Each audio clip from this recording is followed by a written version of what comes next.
মোহাম্মদ ইউনূস প্রথম আপনার যেটি কাজ সেটি হচ্ছে আপনার এই বিপ্লবে যারা শহীদ হয়েছেন সেই শহীদ পরিবারের পুনর্বাসন করা, আহত সহযোদ্ধাদের সঠিক সুচিকিৎসার ব্যবস্থা করা, প্রয়োজনে তাদেরকে বিদেশে নিয়ে ট্রিটমেন্ট করা। আমাদের বক্তব্য একবারেই পরিষ্কার। আজকে ডক্টর মোহাম্মদ ইউনূস আপনি এই চেয়ারে বসেছেন, জনগণ আপনাকে সমর্থন দিয়েছে তিনটা মতদানের কারণে। নাম্বার ওয়ান, আপনি এই চেয়ারে বসে প্রথম আপনার যেটি কাজ সেটি হচ্ছে আপনার এই বিপ্লবে যারা শহীদ হয়েছেন সেই শহীদ পরিবারের পুনর্বাসন করা, আহত সহযোদ্ধাদের সঠিক সুচিকিৎসার ব্যবস্থা করা, প্রয়োজনে তাদেরকে বিদেশে নিয়ে ট্রিটমেন্ট করা। একমাত্র গণ অধিকার পরিষদ এবং গণ অধিকার পরিষদের সভাপতি ভিপি নুরুল হক নূর স্পষ্ট করে বলেছিলেন, এই সংগ্রামে এই বিপ্লবে যারা আহত হয়েছেন এদের প্রত্যেককে 50 লক্ষ করে ক্ষতিপূরণ দিতে হবে। আর অন্য কোন দল এই বিপ্লবে আহত সহযোদ্ধাদের পক্ষে এরকম বললি কোন কথা বলে নাই বন্ধুগণ। দ্বিতীয় কথা ছিল এই সরকার ক্ষমতার চেয়ারে বসার পরের দিনেই এক অর্ডারে গণহত্যাকারী আওয়ামী লীগকে নিষিদ্ধ করা।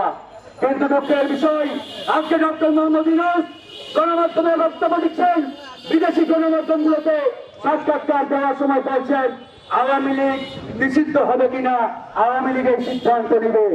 আওয়ামী লীগকে নিষিদ্ধ করার ইচ্ছা এই সরকারের নেই, এরকম কথা বলার জন্য ডক্টর মোহাম্মদ ইউনূসকে এই চেয়ারে বসানো হয় নাই। আপনাকে এই চেয়ারে বসানো হয়েছে আওয়ামী লীগকে রাষ্ট্রীয়ভাবে নির্বাহী আদেশে নিষিদ্ধ করার জন্য, গণহত্যার বিচার করার জন্য। আজকে 7 মাস পেরিয়ে গেছে, গণহত্যার বিচারের অগ্রগতি কোথায়? কোথায় বন্ধুগণ? কোন জায়গায় আমরা দেখতে পাচ্ছি না। এরপরে আসেন এই সরকার ক্ষমতার চেয়ারে বসার পরে বাংলাদেশকে নিয়ন্ত্রণ করা, আইন শৃঙ্খলা পরিস্থিতি স্বাভাবিক নিয়ে আসা, কোনটাই করতে পারছে না। করতে পারবে কিভাবে? দিনের বেলা এই সরকারের উপদেষ্টারা আওয়ামী লীগ নিষিদ্ধ করবো, এই করবো, সেই করবো, হম্বির তাম্বিতে টিকা যায় না।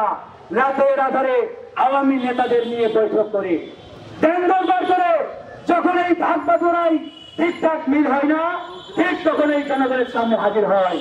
কিছুদিন আগে ঢাকার 100টি সিটি কর্পোরেশনের ওয়ার্ডে প্রশাসক নিয়োগ দেওয়ার জন্য ওয়ার্ড কমিশনারের পদে দায়িত্ব নিয়েছে তারা কথিত ছাত্র নেতারা, এদেরকে এই রাষ্ট্রীয় দায়িত্ব তারা দিয়েছে। এই প্রশ্নটি করেন, কিছুদিন আগে ওয়াসাতে প্রায় 1.5 শতাধিক নিয়োগে এই সরকারের কথিত একমাত্র দাবিদার স্টেক হোল্ডার তারা নিয়োগ দিয়েছেন, সুপারিশ করেছেন। এরকম প্রত্যেকটা জায়গায় বন্ধুগণ আজকে প্রত্যেকটা সরকারি দপ্তর, অফিস, আদালত, অনেক জায়গায় কথিত ছাত্র প্রতিনিধি হিসাবে এরা নিজেদের লোক ঢুকিয়েছেন, এদের লোকদেরকে চেয়ারে বসিয়েছেন।